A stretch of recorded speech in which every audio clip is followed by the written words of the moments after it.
ایک ایسا وقت جب سلطنتیں بکھر رہی تھی، یورپ مسلم دنیا کو ٹکڑوں میں بانٹ رہا تھا، تب ایک سلطان کھڑا ہوا، اکیلا مگر ثابت قدم۔ یہ کہانی ہے سلطان عبدالحمید ثانی کی، خلافت عثمانیہ کے آخری عظیم خلیفہ کی۔ 1842 میں استنبول میں پیدا ہونے والا یہ شہزادہ عام نہیں تھا، خاموش، گہری سوچ والا اور دین سے گہری وابستگی رکھنے والا۔ عربی، فارسی، اسلامی علوم اور یورپی سیاست سب کچھ سیکھا۔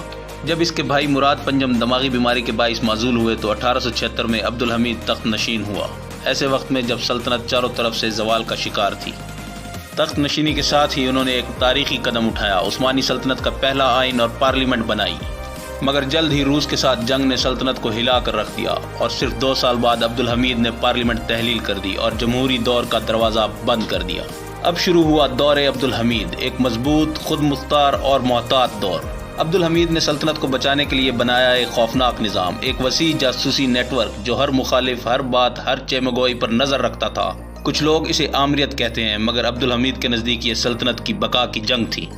جب یورپ مسلمانوں کو قوموں میں بانٹ رہا تھا، عبدالحمید نے دیا ایک نیا تصور، پین اسلامزم، یعنی امت کا اتحاد۔ خود کو صرف سلطان نہیں بلکہ خلیفہ قرار دیا۔ دنیا بھر کے مسلمانوں سے رابطے، ہندوستان، روس، افریقہ، سب جگہ خلافت کا پیغام پہنچا۔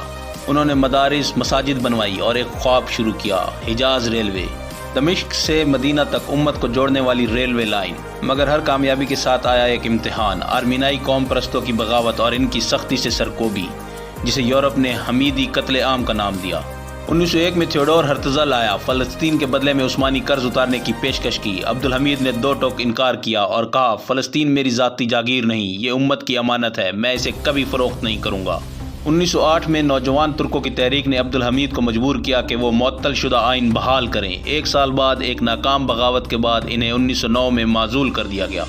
سلطان جو 33 سال تک حکمران رہا، اب سلونیکا جلا وطن کر دیا گیا، ایک عظیم حکمران کا خاموش زوال۔ 1908 میں جنگ عظیم کے دوران عبدالحمید نے وفات پائی، اسی سال جس میں سلطنت کا زوال بھی شروع ہو چکا تھا۔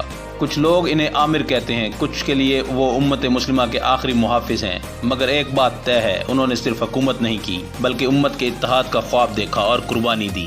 سلطنتیں بنتی اور بکھرتی رہتی ہیں، مگر قیادت وہ چیز ہے جو تاریخ کے صفحات پر ہمیشہ زندہ رہتی ہے۔ سلطان عبدالحمید ثانی نے نہ صرف تخت سنبھالا بلکہ امت کے بکھرتے جسم کو ایک بار پھر جوڑنے کا خواب دیکھا، اور یہی خواب آج بھی دلوں میں زندہ ہے۔